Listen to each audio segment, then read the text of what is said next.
everybody, how you doing? This is Frank with Frankly Horse Racing, and I'm going to go over a video in a moment of Pace Makes the Race episode. This goes back to the Belmont Day, and we're going to look at the Met Mile. At the end, I threw in a little bit with the actual Derby, but I think both of them kind of had pace scenarios that you could eliminate horses even if you didn't look at their actual numbers from the get-go.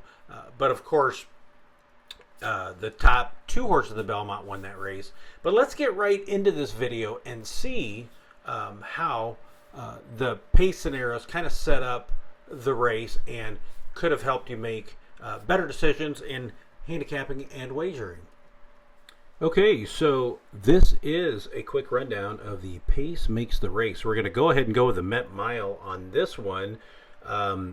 In my video, I predicted Fierceness on top, and I did mention if Raging Torrent was able to get out there and run a pace that suits him, he could be tough. I did on the day of the video, I definitely was leaning towards Fierceness only. I said that on there. I still feel like he was the one to beat. Now, that being said, here is the pace, and I think I brought that up. We had Raging Torrent with a 125 on the front end number, and Fierceness had the best closing number.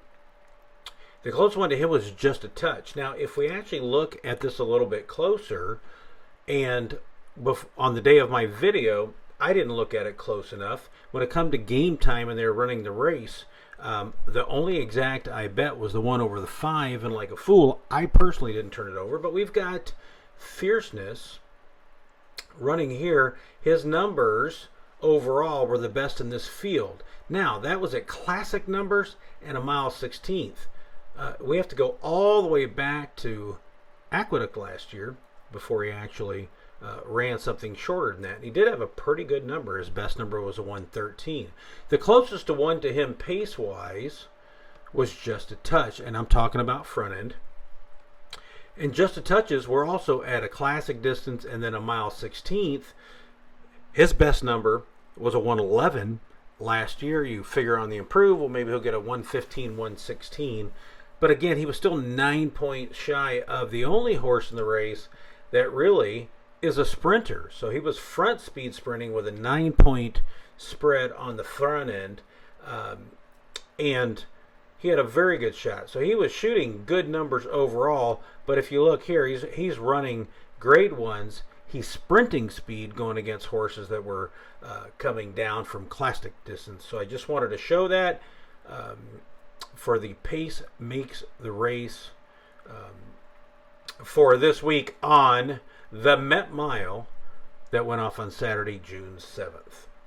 So pay a little attention to the different pace factors, whether it's a pure front end or a pure closer, if there's a race set up. Heck, I can even look over quickly, even though that wasn't the plan. But if we look over here to the Belmont, where Sovereignty easily won over Journalism, and then way back to Baeza, if we look at the numbers here, we had two horses I talked about that had to go to the front to even try to win this race. And then we had 4 closers in this race. And the Baeza has a good closing number and a decent front, but not enough to compete with the hard front runners. And not enough to compete with the closers. So we know Hill Roads, just by looking at numbers in his current races, he just wasn't fast enough. You can easily knock out him, knock out Heart of Varner. Baeza still had a chance, uncaged. Rodriguez Crudo, none of them could run into this. So if they were in shape, not only did they have the best numbers, but the race also set totally up for them, even though many were afraid of the front end not developing. But Rodriguez got out there and put a decent enough pace that it was hard to hold these two off. So that's a quick Pace Makes the Race. Again, we mainly looked at the Met Mile, but then we came back to the Belmont real quick. Just a couple things to look at. Okay, so there you have it. Pace Makes a Race showing the Met Mile and quickly the Belmont Stakes, which was a fantastic performance by Journalism, but an unbelievable performance, again, by Sovereignty, who powered home and really, he could have went so far, so much longer. If it was a mile and a half, it would have been even more decisive. So I hope everybody has a great one. This is Frank with Frankly Horse Racing. I hope this helps your handicapping a little bit to look for these different things. Please like and subscribe, and let me know any comments or questions that you may have. We'll talk to you soon. Take care. Bye-bye now.